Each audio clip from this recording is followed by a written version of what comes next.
Hello class, as you can see हमारा पिछले class का कंटेंट अभी भी लिखा ही हुआ है, तो रिवाइज में एक बार करा देता हूँ कि पिछले क्लास में हमने क्या देखा था। 2D रिप्रेजेंटेशन देखा था फॉर 3D यूनिट सेल्स। ठीक है, जितने भी टाइप के थे मेरे पास था, क्यूबिक सेल था, मतलब सिंपल क्यूबिक सेल, फिर था FCC BCC, दोनों हमने देख लिए थे। ठीक है, तो जितने भी हमारे कॉमन या फिर एंड सेंटर टाइप वाले जो क्यूबिक सेल होते हैं उनका भी हमने 2D में रिप्रेजेंटेशन देखा था। ठीक है, अगर आपने वो वीडियो नहीं देखा है तो डिस्क्रिप्शन बॉक्स में लिंक वगैरह डालूंगा या फिर इसी प्लेलिस्ट में आपको वो वीडियो मिल जाएगा।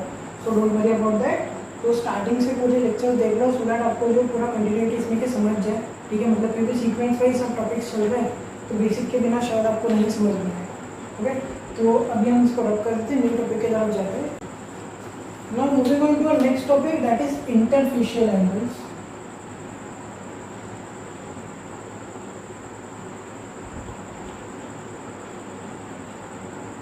अब देखो ये वर्ड में आपको मीनिंग समझ के मिल जाएगा। ठीक है, इंटरफेशियल मतलब इस कौन से दो वर्ड्स का कॉम्बिनेशन है, inter and facial, right. Facial मतलब फेस, फेस मतलब क्या होगा, जो आपकी क्यूब की साइड्स होंगी ना। Let's say this is your cube. ठीक है, जो भी आपका क्यूबिक एक यूनिट सेल होता है, राइट, एक क्यूबिक यूनिट सेल होता है। तो हम वहाँ पे एक ड्रॉ करेंगे, यहाँ पे हमें क्यूबिक सेल ड्रॉ कर रहे हैं। अब इसके जो भी फेसेस होंगे, दो फेसेस कंसिडर कर लो, कोई भी दो फेसेस कंसिडर करो। लेट्स से हम ये एक फेस ले लें, ठीक है, और दूसरे कलर से मैं एक और फेस ले लूँगा।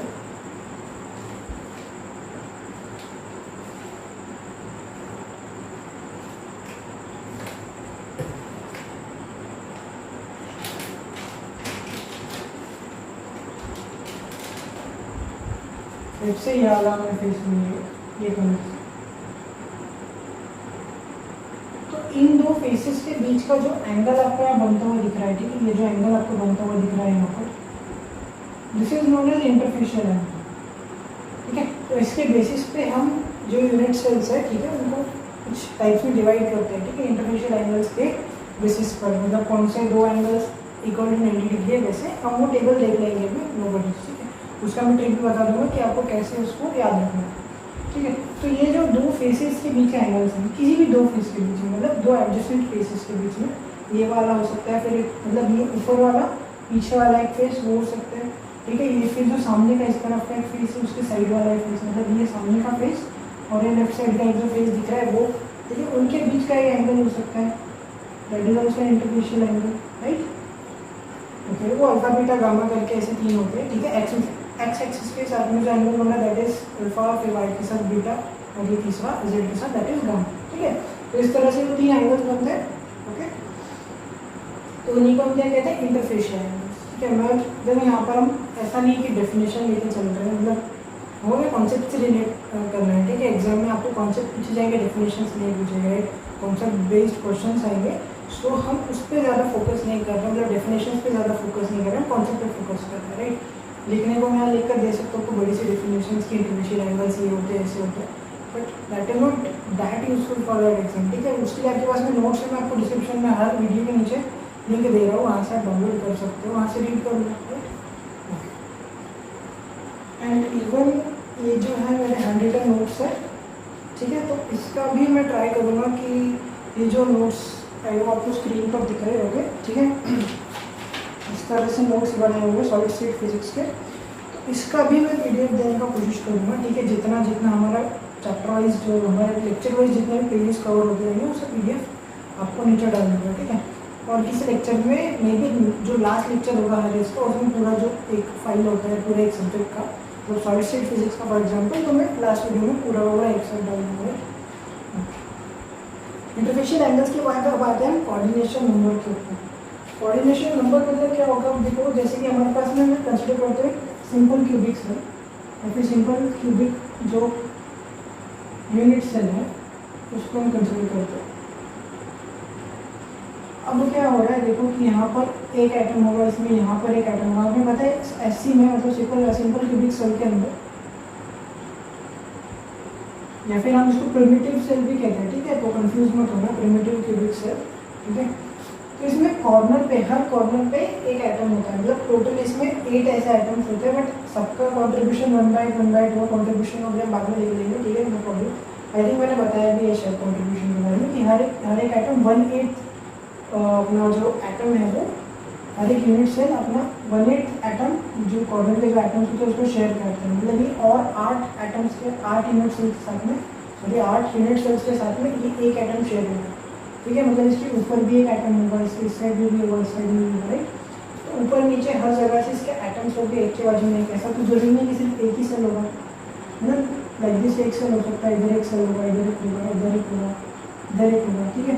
उसके पीछे साइड में भी होंगे, राइट, इस तरह से, और सामने की तरफ, पीछे की तरफ, इस तरह से उसके साथ में पूरे इस तरह से ये जो एक साइड और कॉर्नर का एटम होता है टोटल 8 ऐसे यूनिट सेल्स के साथ में वो शेयर होता है। दैट्स व्हाई हम क्या कहते हैं कि उसका कॉन्ट्रीब्यूशन है इस एक सिंगल यूनिट सेल के अंदर, हम क्या कहते हैं वो 1/8 होता है, ठीक है। ओके, तो फिर हमने क्या देखा अभी यहाँ पे 1/8 इसका कॉन्ट्रीब्यूशन है। तो ऐसे ही अगर मैं बहुत सारे क्यूब्स को एक के साथ में कैसे लगाता जाऊँ, तो देखो भाई अगर मैं इस एटम की बात करूँ तो कोऑर्डिनेशन नंबर मतलब क्या होता है, नंबर ऑफ एटम जो इसके नियरेस्ट या फिर नेबर्स है, ठीक है, इसके जो नेबरिंग एटम्स है, नंबर ऑफ नेबरिंग एटम्स जो होते हैं उसी को हम क्या कहते हैं कोऑर्डिनेशन नंबर। तो देखो यहाँ पे अगर हम सीधे दिखे, दूसरे कलर से अच्छे से बता देता हूँ एक्सप्लेन करके, ये जो एक एटम है अपना, ठीक है, जिसको हम कंसिडर कर रहे हैं हमारा टारगेट एटम बोल रहे हैं इसको, ये किसके साथ में यहाँ पे नेबरिंग है, ये इसके साथ में एक नेबर, मतलब ये इसका एक नेबर है, ये इसका एक नेबर है, ठीक है, ये भी इसका एक नेबर है। उसी के साथ साथ में जब इसके साइड में एक और क्यूबिक सेल होगा, ये इसका यहाँ पर नेबर बन जाएगा, ठीक है। फिर इसके अलावा इसके सामने में एक क्यूबिक सेल एक और होगा, राइट। तो ये इसके साथ में भी, अब यहाँ पे बताना थोड़ा डिफिकल्ट हो जाएगा बट इमेजिन कर सकते हो, इसके सामने में भी एक और क्यूब होगा, राइट, तो उसके साथ में शेयर होगा, राइट। ओके, देन इवन ये जो नीचे वाला है फिर इसके साथ में एक ऊपर वाला जो एटम होगा इसके साथ भी शेयर होगा, ठीक। तो इस तरफ इस तरफ इस तरफ इस तरह से कोऑर्डिनेशन नंबर क्या होगा, कोऑर्डिनेशन नंबर देखिए अभी 6 हो गया for central cubic cell, right. मतलब देखो यहाँ पर मैं एक बार फिर से आपको रिपीट करने वाला हूँ। देखो ये जो क्यूबिक सेल है हमारा, इसमें का एक एटम हमने कंसिडर किया, ठीक है, ये जो कॉर्नर वाला एक एटम है हमने उसको सिलेक्ट किया। अब क्या कर रहे हैं हम यहाँ पे अपनी इमेजिनेशन का यूज़ करें कि इसकी साइड में भी क्यूबिक सेल होगा, इसके ऊपर में भी सिंपल क्यूबिक सेल होगा, नीचे भी होगा, इस तरफ भी होगा, राइट। हर तरफ से ये कवर्ड होगा दूसरे क्यूबिक सेल्स है ना, डिफरेंट सिंपल क्यूबिक सेल्स हैं अलग अलग, ठीक है, इसी की तरह, ठीक है।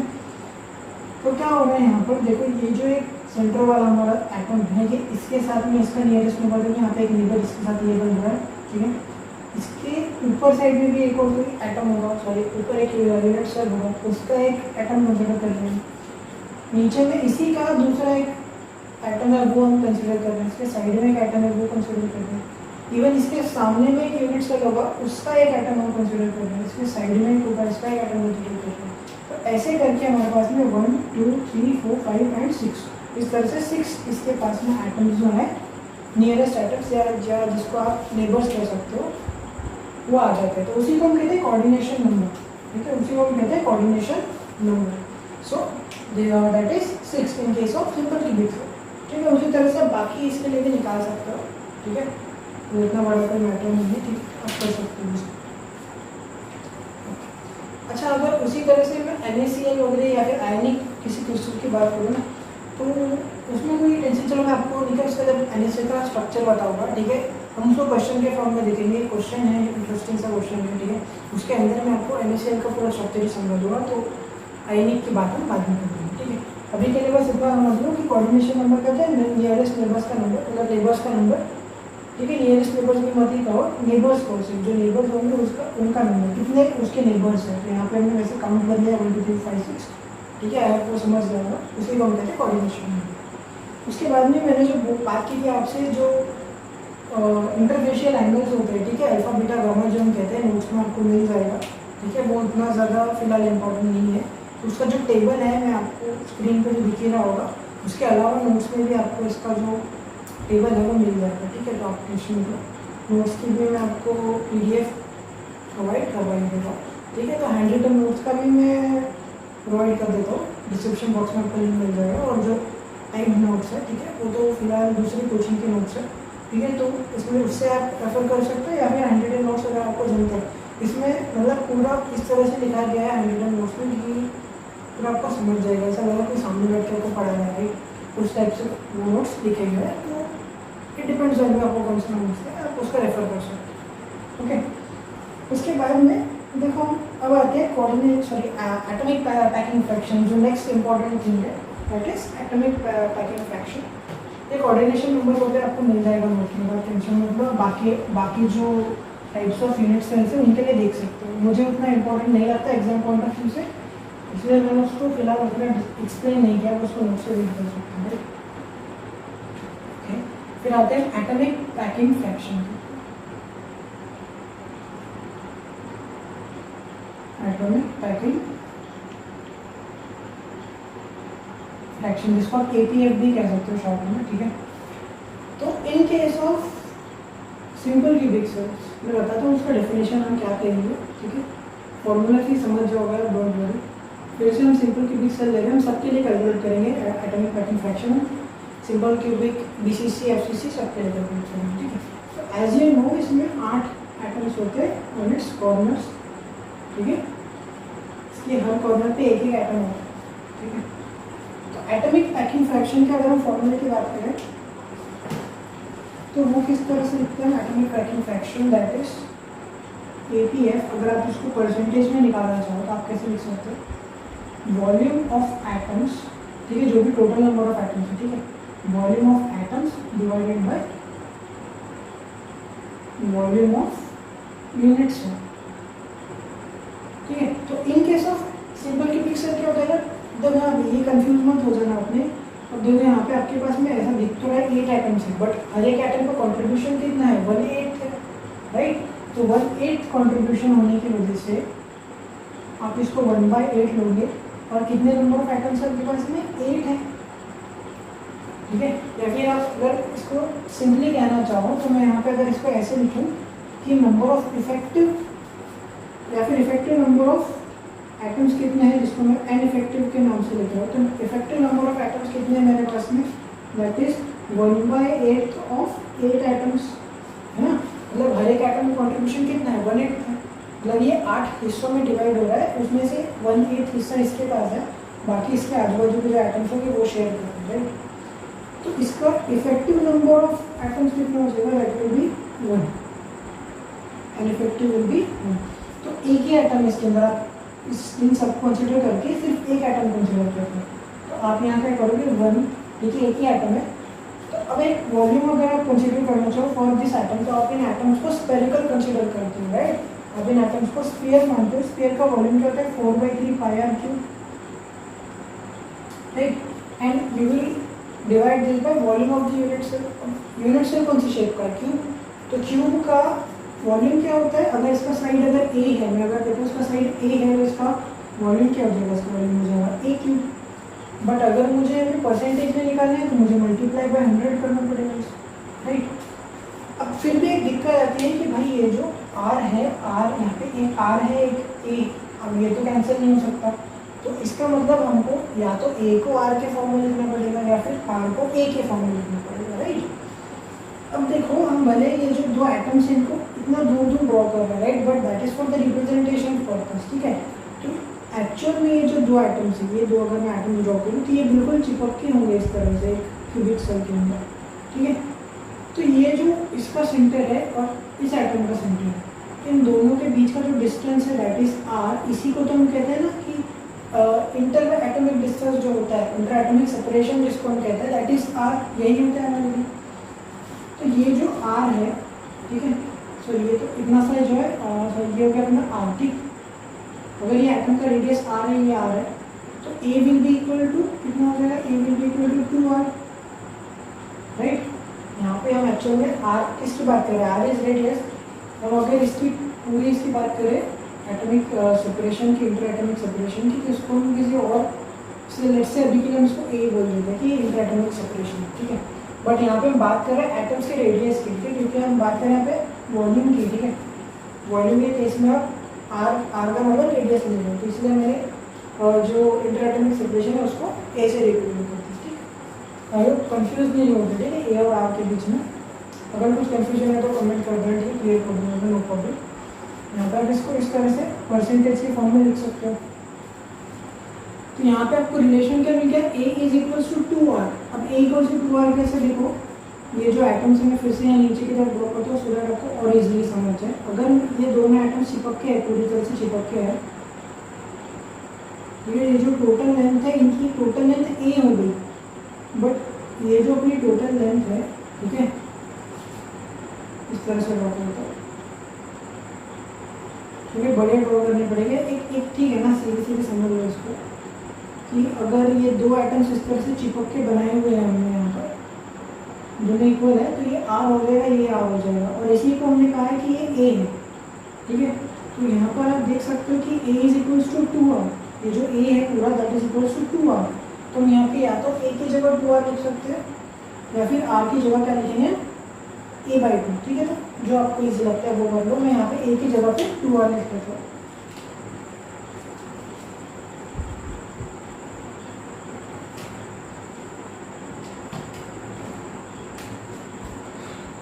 तो अभी हम क्या कर रहे हैं, 4/3 पाई R क्यूब, A की जगह क्या लिख रहा हूँ मैं, 2R, और 2R का क्यूब हो जाएगा क्योंकि A क्यूब था यहाँ पे, so it will B multiplied by 100। तो हमको परसेंटेज में EPF मिल जाएगा, एटॉमिक पैकिंग फ्रैक्शन। हम क्या करेंगे, 4 पाई R क्यूब, नीचे की तरफ 3 चला जाएगा, ये क्या हो जाएगा 8R cube, and this will be multiplied by 100, ठीक है।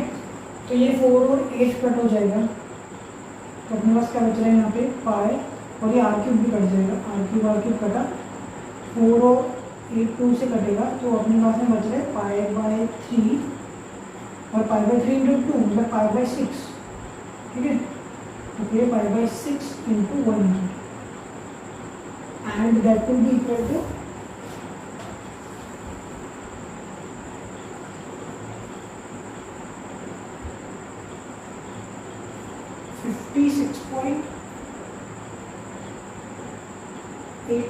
56 पॉइंट समझिए, चलो इसको 56 अभी के लिए 56% लिख लो, ठीक है, 56% ये मतलब, ठीक। यहाँ पे थोड़ा क्लियर दिखाई दे रहा है आपके पास में, देखो एग्जाम में कैलकुलेटर अवेलेबल होता है, तो आप इजीली कैलकुलेट कर सकते हो। पाई/6 इंटू 100 आपने कर लेंगे, ठीक है, पाई/6 को 100 ही होगा, इंटू 100 ही होगा यहाँ पे, ठीक है। जो भी है 56% इसका आ जाएगा, 56 के आसपास है। उसी तरह से अगर हम, and this is for APF for simple cubic cell, ठीक है, 56% के आसपास से आ जाएगा in case of simple cubic, ठीक है। तो इतने को आप नोट करो सबसे पहले, इसके बाद में हम स्टार्ट करते बॉडी सेंटर वाला BCC।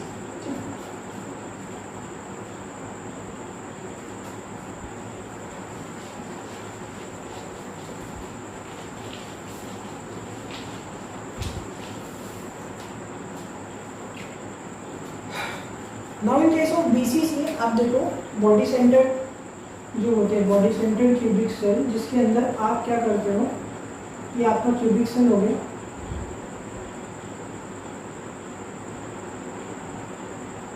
ये हो गया आपका क्यूबिक सेल। इसमें बीच में आपके पास में एक एटम होगा, पूरी तरह से ये सिंपल क्यूबिक की तरह ही होगा, बस एक एक्स्ट्रा एटम जो है इसके सेंटर में, इसके बॉडी के सेंटर में लाई करते हैं, ठीक है।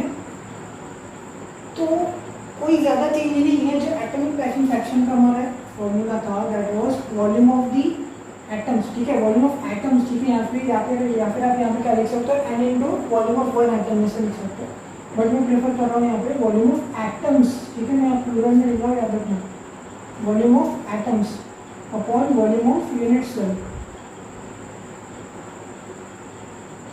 तो अगर यहाँ पे एन इफेक्टिव आप निकालना चाहो, एन इफेक्टिव क्या हो जाएगा, बहुत इजी सी बात है। देखो हमने ऑलरेडी देखा था कि ये जो ऊपर के जो भी कॉर्नर के सब है उनका कंट्रीब्यूशन कितने होते हैं, 1/8, ठीक है। तो ऐसे 8 आइटम्स है अपने पास में, और ये जो बीच वाला ये तो किसी के साथ शेयर नहीं हो रहा, बीच वाला जो आइटम है ये तो किसी के शेयर नहीं हो रहा, ये सिर्फ इसी आइटम के अंदर है, तो हम इसको पूरी तरह से 1 ही कंसिडर करेंगे, ये आइटम इसके अंदर पूरी तरह से यूज हो रहा है। ये हो जाएगा 1 + 1 that will be equal to 2। इसके अंदर इफेक्टिव नंबर ऑफ एटम्स जो है that will be equal to 2।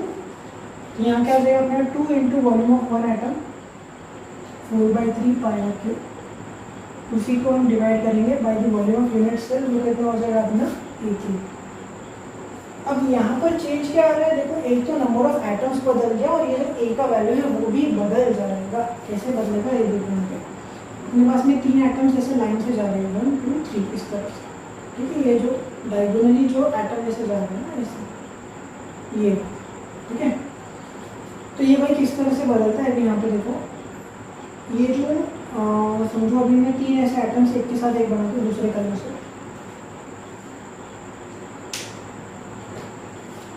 ये तुम्हारा फर्स्ट आइटम हो गया, ये तुम्हारा सेकंड आइटम हो गया और ये हमारा थर्ड आइटम, ठीक है। सपोज करो चिपक के एक दूसरे से ऐसे, तो अगर मैं इसके सेंटर से इसके सेंटर तक जाऊँ इस तरह से पूरी तरह से ऐसे से, तो मेरे लिए पूरा डिस्टेंस कितना हो जाएगा, this is r, this is r, देखो ये इतना आर हो गया, इतना आर हो गया, इतना आर और इतना भी फिर से आर, मतलब ये टोटल मेरे लिए कितना हो गया 4 आर हो गया, okay. This is total 4 r. But अगर मैं यहाँ पे बात करूँ, देखो ये मेरा जो प्राइमरी अपना जो डायगोनल होता है, ठीक है, इस पूरे क्या बोले क्यूब का, ठीक है, इसको हम कैसे लिखते हैं, इसका जो लेंथ होगा इसका फॉर्मूला क्या होता है, that is equals to √3r। ये जो पूरा क्यूब का ये जो डायगोनल होगा that is equals to √3 times of a, sorry 3 times of a। अगर इसका लेंथ a है, इसका साइड लेंथ अगर a है, तो ये जो पूरा डायगोनल होगा, बॉडी डायगोनल इस क्यूब का, वो कितना हो जाएगा, दैट विल बी √3a।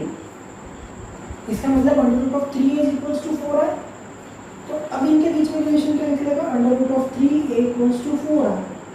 अब फिर से आपकी मर्जी भाई, आर की वैल्यू बदलनी है, आर की वैल्यू बदलो, ए की वैल्यू मतलब पुट करनी है, ए की वैल्यू पुट करना, ठीक है। मैं फिर से ए का ही वैल्यू यहाँ पर पुट करूँगा, तो a इक्वल्स टू 4r/√3 हो जाएगा मेरे लिए। तो 4r/√3 ये जो वैल्यू है मैं यहाँ पर पुट कर दूँगा, ओके। तो ये वैल्यू पुट करने पर क्या मिलता है मुझे,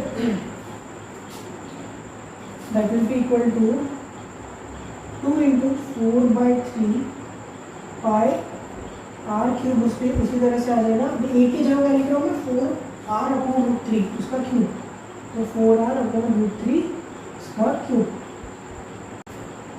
इंटू 100 लगा दिया यहाँ पर, इंटू 100% लगेगा। फिर ये हो गया 2 × 4/3 पाई आर क्यूब अपॉन ये 4 4 16 4 64 आर क्यूब, और ये क्या हो जाएगा 3 × √3 हो जाएगा, है ना, ऐसा क्यूब अगर करो 3 × √3। तो सिंपली आप क्या करो, ये जो 3 है ये नीचे आ गया समझो, और ये जो 3√3 है ये ऊपर की तरफ चला गया, ये ऊपर की तरफ चला गया 3√3, ठीक है, 3√3 ऊपर चला गया। अब क्या करोगे, ये जो 3 है और ये जो 3 है ये कट हो जाएगा, ये तो नीचे आ गया अभी, ठीक। इसके बाद में आर क्यूब कट, और क्या बचता है, फिर ये हो जाएगा आपके पास में 4 2 8, 8 8 64, यहाँ बचा 8, तो आपके पास में सिर्फ बच रहा है √3, उसके बाद में पाई एंड 8, ठीक है, इस तरह से। तो पाई √3/8 इंटू 100 करना है आपको फॉर परसेंटेज। तो अगर आपको परसेंटेज में चाहिए तो ये पैकिंग फ्रैक्शन आपको मिल जाएगा नियर अबाउट 68% का, ठीक है। तो atomic packing fraction for BCC will be equal to 68%, इसको नोट कर लो।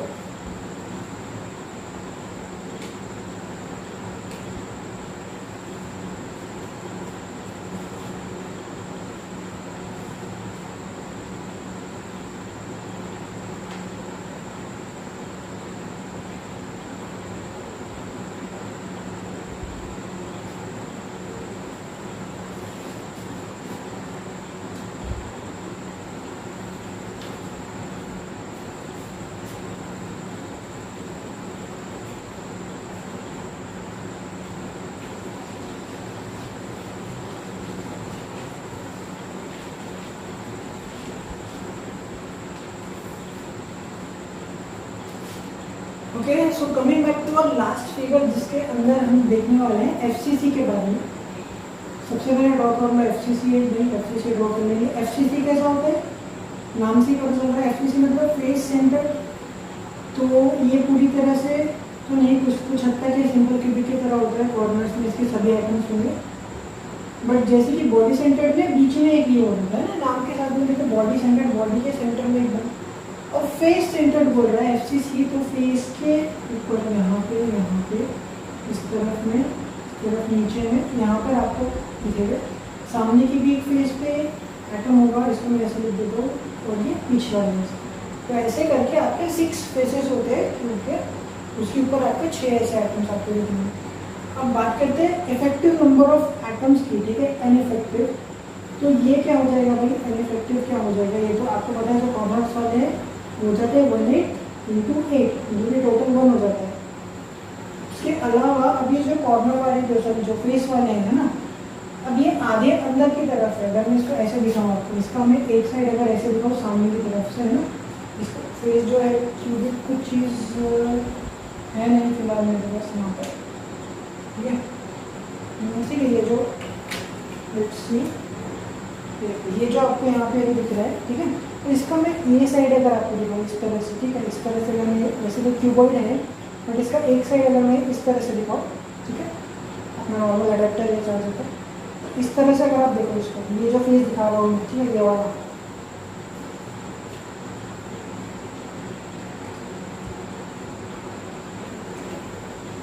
तो ये ऐसे दिखेगा आपको। आधा एटम जो है अंदर की तरफ होगा, आधा एटम बाहर की तरफ होगा।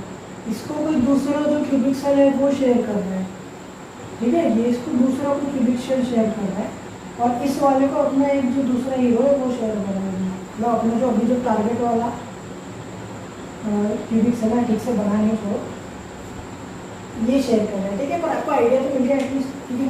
तो जो आजू बाजू के बिल्कुल से क्यूबिक सेल से चलो बना के दिखाई देता है करोगे आपकी जो, जिससे कि अगर 2 क्यूबिक सेल्स हैं ऐसे बिल्कुल, ये आपका फर्स्ट क्यूबिक सेल है, इसी को चिपक के दूसरा एक क्यूबिक सेल है, इसी को चिपक कर बिल्कुल एक दूसरा क्यूबिक सेल मैंने यहाँ पर अभी बना लिया, ठीक है, सक्सेसफुली बन गया। तो ये जो एक वॉल दिख रही है आपको, ये जो वॉल दिख रही है, ये दोनों के बीच में कॉमन है, राइट, ये बात समझ पा रहे हो, ये जो वॉल है दोनों के बीच में कॉमन है। तो आधा एटम इस वॉल के थ्रू यहाँ ऐसा आके रहेगा और आधा एटम उसके उस पार रहेगा। तो ये इसको आधा शेयर कर रहा है, ये इसको आधा शेयर कर रहा है, राइट। इसका मतलब ये जो एटम, इसका इफेक्टिव नंबर क्या हो जाएगा, आधा इधर मिल रहा है आधा उधर, ठीक है। तो इस तरह से हाफ कॉन्ट्रीब्यूशन कर रहा है, इसका कॉन्ट्रीब्यूशन कितना है, हाफ। और ऐसे कितने एटम है टोटल, 1 2 3 4 5 एंड 6, आगे पीछे का ऊपर नीचे आजू बाजू, राइट, इस तरह से 6। ये अपने पास में ये 1 हो जाएगा टोटल, ये हो जाएगा 3, and here we have the contribution for फिर total number of atoms in case of, total number भी नहीं कह सकते, effective number of atoms in case of FCC. In case of कौन सा, FCC, face centre cubic cell, वो कितना हो जाता है 4 एटम्स हो जाएंगे आपके पास, राइट, ठीक है। और आपको इफेक्टिव नंबर वाला खेला तो समझ गए। इसके बाद में हम एटॉमिक फ्रैक्शन की अगर बात करें इन केस ऑफ एफसीसी, तो देखो मैं ऊपर की अगर फेस, जो ऊपर की फेस है इसको कंसिडर करता हूँ, तो ऊपर की फेस हमको दिखने में कैसे दिखेगी, अगर ऊपर से देखो तो स्क्वायर शेप की दिखेगी, राइट, स्क्वायर शेप की दिखेगी हमको। यहाँ पर एक एटम होगा, यहाँ पर एक एटम होगा, यहाँ पर और एक यहाँ पर, उसी के साथ में बीच में एक एटम यहाँ होगा, राइट। ऐसे को अगर मैं ऐसे कंसिडर करूँ 1 2 and 3, these are our 3 atoms, अपने 3 एटम्स हो गए। और ये कैसे तीनों के तीनों बिल्कुल चिपक के होते हैं, रिप्रेजेंटेशन के समय में थोड़ा दूर दिखाते हैं उनको। तो अगर इसके सेंटर से इसके सेंटर तक में डिस्टेंस निकालो that will be equal to 4r, again it will be equal to 4r। But यहाँ डिफरेंस क्या हो जाएगा, पहले बीसीसी के केस में हमने डायगोनल फॉर क्यूब देखा था, यहाँ हम डायगोनल फॉर स्क्वायर देख रहे हैं। So in case of square the diagonal length is equal to, अगर इसका जो फेस का लेंथ है if that is equal to a, तो ये जो डायगोनल का लेंथ होगा that will be equal to root of 2a, sorry root of 2a, right, that will be equal to root of 2a। तो अगर मैं एटॉमिक फ्रैक्शन की बात करूँ, APF, उसका फॉर्मूला कहता है volume of atoms upon volume of unit cell. Volume of atom कितना हो जाएगा, टोटल नंबर ऑफ जो अपने इफेक्टिव नंबर ऑफ एटम्स है वो 4, इंटू 4/3 पाई आर क्यूब इस तरह से। उसके बाद में volume of the whole unit cell हो जाएगा अपना ए क्यूब, बट अपनी ए की वैल्यू क्या आ रही है यहाँ पे देखो, ये जो टोटल लेंथ है दैट इज ए, ठीक है, मतलब ये होगी under root of 2a, under root of 2a is equals to this 4r। तो यहाँ से मेरी a की वैल्यू क्या निकल के आ जाएगी 4/r डिवाइडेड बाई √2। इसी को मैं कैसे लिख सकता हूँ, 4 को कैसे लिख सकता हूँ मैं 2√2 इंटू √2, क्योंकि √2 into √2 will be equal to 2, तो 2 टू 4 हो जाएगा। तो मैं इसको थोड़ा सेपरेट करके लिखा बस, रूट ऑफ 2 ये कट हो जाएगा तो अपने पास आ जाएगा 2√2r, है ना, 2√2 इंटू r। तो a is equals to 2√2 into r, यहाँ लिख देंगे इसको 2√2 इंटू r। अब हम इसको सॉल्व करते हैं टर्म्स ऑफ परसेंटेज इंटू 100 करके, ठीक है। तो ये हो जाएगा अपने पास में 4 इंटू 4 पाई आर क्यूब, ये जो 3 है नीचे आ जाएगा, ये क्या है अपने लिए 2√2r उसका क्यूब, 2√2r का क्यूब इंटू 100। ये क्या हो गया अपने लिए 4 into pi r cube upon 3 into 4 to 8, है ना, 8 इंटू फिर ये क्या हो जाएगा 2√2, फिर से ये जो 2 है उसका क्यूब कितना 8, फिर जो √2 है √2 का क्यूब कितना हो जाएगा 2 इंटू √2, और ये अपना r क्यूब, r का cube will be r cube. तो यहाँ से क्या क्या कट हो रहा है अपने पास में देखो 4, ये 2 जा कट हो जाएगा, फिर 2 2 4, इससे ये कट हो जाएगा, ठीक। बहुत थोड़ा कंफ्यूजन हो गया तो थोड़ा कैलकुलेट करके देख लेना, ठीक है, अगर फास्ट लग रहा है कैलकुलेशन तो r क्यूब कट हो जाएगा यहाँ पर अपने पास, और क्या बचेगा सिर्फ पाई अपॉन, और क्या बच रहा है 3 बच रहा है यहाँ पे नीचे बच रहा है, ओके, पाई/3 इंटू 1। तो लेट्स सी करेक्ट है या नहीं, कुछ देखते हुए क्या